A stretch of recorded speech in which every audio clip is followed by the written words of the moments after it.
మనందరం కూడా ఎప్పుడెప్పుడు అని ఎదురు చూస్తున్నటువంటి రోజు రానే వచ్చింది. పెద్ద సినిమాకి సెన్సార్ టాక్ పూర్తి అయిపోయింది. సెన్సార్ బోర్డు వాళ్ళు సినిమా గురించి చెప్పినటువంటి ఆ రివ్యూ వింటే ఇంకా రేపే సినిమా రావాలి, రేపే మేము థియేటర్కి వెళ్ళి చూడాలి అని చెప్పేసి ఫ్యాన్స్ అందరు కూడా అనుకుంటారు. ఆల్రెడీ అనుకుంటూనే ఉన్నారు కూడా. మరి ఈ పెద్ద సినిమా స్టార్టింగ్ నుంచి కూడా టైటిల్ పడ్డ దగ్గర నుంచి వచ్చినటువంటి ఆ గ్లిమ్స్ దగ్గర నుంచి సాంగ్స్ కావచ్చు, పోస్టర్లు కావచ్చు, ప్రతి ఒక్కటి కూడా ఒక్కొక్క మెట్టు ఎక్కుతూ వరల్డ్ అంటే మన ఇండియా మొత్తం మీద కూడా ఇప్పటివరకు ఉన్నటువంటి రికార్డ్స్ని మొత్తాన్ని కూడా తుడిచిపెట్టి కొత్త కొత్త రికార్డులని క్రియేట్ చేస్తూ జనాల్లో విపరీతమైనటువంటి బజ్ని ఏర్పాటు చేసుకున్నాయి. అవన్నీ కూడా ముఖ్యంగా సాంగ్స్ వచ్చినప్పుడు వరల్డ్ని మొత్తాన్ని కూడా షేక్ చేశాయి. భాషతోని సంబంధం లేకుండా ప్రతి ఒక్కరు కూడా రీల్స్ చేయడానికి, ఆ ఒక సాంగ్లోని హుక్ స్టెప్ రీక్రియేట్ చేయడానికి ఎంత కష్టపడ్డారు.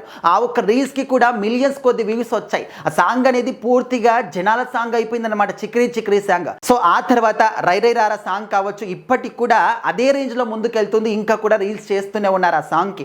సో ఆ తర్వాత పహిల్వాన్ గ్లిమ్స్ కావచ్చు, ఆ క్రికెట్ గ్లిమ్స్ కావచ్చు, ప్రతి ఒక్కటి కూడా జనాల్లో ఏంటంటే అరే ఇది ఒక సినిమా కాదు, మా ఒక్క కథ, ఇది మా ఒక్క ఒపీనియన్, మా ఒక్క జీవిత కథ అంటూ అందరూ కూడా ఓన్ చేసుకొని మరీ చూశారు. మరి రీసెంట్గా ట్రైలర్ వచ్చింది. ట్రైలర్లో కూడా ఒక్కొక్క సన్నివేశం ఒక్కొక్క అద్భుతం. ముఖ్యంగా రామ్ చరణ్ గారి యొక్క యాక్టింగ్ లెవెల్స్ అనేవి ఎంత పీక్ స్టేజ్లో ఉన్నాయంటే కెరీర్ బెస్ట్ కాదు, ఇండియన్ సినిమా చరిత్రలోనే అంటే సినిమా ఇండస్ట్రీ యొక్క బెస్ట్ పర్ఫార్మెన్స్ ఇచ్చాడు అని చెప్పేసి అందరూ కూడా మాట్లాడుకుంటున్నారు. ఇంకా అదే పచ్చి నిజం అంటూ కూడా మనందరికీ అర్థం కావాలి. ఆ ఒక బాడీ బిల్డింగ్లో కావచ్చు, రెజ్లింగ్లో కావచ్చు, కుస్తీ పోటీలు కావచ్చు, ఆ క్రికెట్ కానీ రన్నింగ్ కానీ అన్నిట్లో కూడా పెద్ద ఉంటాడు. సో మరి ఆ డైలాగ్స్ కావచ్చు, జగపతి బాబు గారి క్యారెక్టర్ కానీ, మహేష్ క్యారెక్టర్ కానీ, జాన్వీ కపూర్, సో ఖచ్చితంగా ప్రతి ఒక్కరు క్యారెక్టర్కి కూడా ఒక అద్భుతమైనటువంటి సన్నివేశాలు మన బుచ్చిబాబు గారు ఇచ్చారు. ప్రతి ఒక్కరు క్యారెక్టర్కి కూడా ఒక మంచి ఫ్యాన్ బేస్ అంటే ఒక స్టోరీ లైన్ అనేది అంటే వాళ్ళు క్రియేట్ చేశారన్నమాట.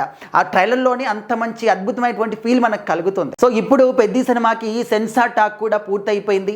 అండ్ సెన్సార్ వాళ్ళు U/A సర్టిఫికేట్ ఇచ్చారు.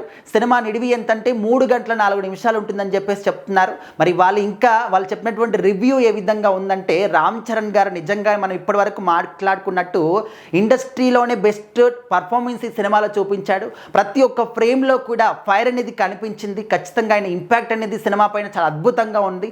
సో మరి రేపు పొద్దున సినిమా వచ్చిన తర్వాత రికార్డుల మీద రికార్డులు క్రియేట్ చేయడం పక్కా అంటూ కూడా సెన్సార్ వాళ్ళే చెప్తున్నారంటే ఇంకా మరి దాని గురించి మనం ఇంకేం మాట్లాడుకుంటాం. ఫ్యాన్స్ మాట్లాడుతున్నారు, ఫ్యాన్స్ ఎలివేషన్స్ ఇస్తున్నారంటే అది ఓకే, బట్ సెన్సార్ వాళ్ళు చెప్తున్నారు అంటే ఇంకా దానికి తిరుగులేదని అర్థం అన్నమాట.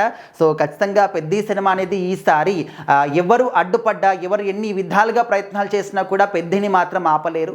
ఖచ్చితంగా ఎవరికి కూడా అందని స్థానంలో, అగ్రస్థానంలో, ఆకాశంలో నిలుస్తుందని చెప్పడంలో ఏమాత్రం కూడా అతిశయోక్తి లేదు. మరి సెన్సార్ బోర్డు వాళ్ళు చెప్పినటువంటి ఆ రివ్యూ విన్న తర్వాత మీరు ఏ విధంగా ఫీల్ అవుతున్నారో కూడా ఖచ్చితంగా కామెంట్ చేయండి.